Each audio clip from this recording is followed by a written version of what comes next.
Quem vai catar? Porque eu faço assim, o pé joga lá para baixo. Fui eu que derrubei. Então começa por essas pequenas coisas da responsabilidade dos atos que eu fiz. Né? Então, na realidade, ele pergunta assim: pode desde essa vida uma conduta perfeita transpor todos os degraus e tornar-se, ó, espírito puro, eu e Deus, Deus e eu, né? Jesus do lado, claro. Então pode uma conduta perfeita se tornar espírito puro sem passar pelos graus intermediários? Quando é que eu vou dar nessa coisa aí? A resposta não existe. Não.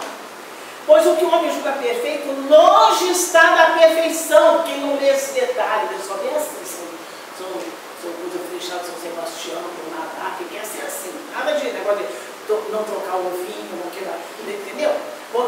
As velhinhas que criam a prioridade da prioridade. Já viram isso? Os velhinhos que criam a prioridade da prioridade?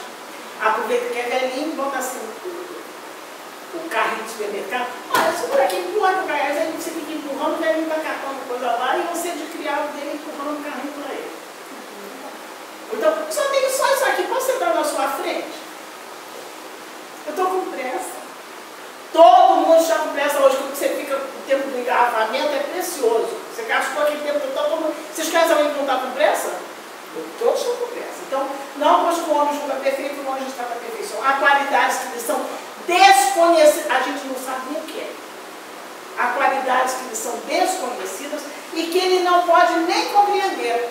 Eu conheço fidelidade, honradez, lisura, fraternidade, mas tem qualidade que eu não sei nem o que é. Não sei o que é ainda, no patamar que nós estamos, não sabemos.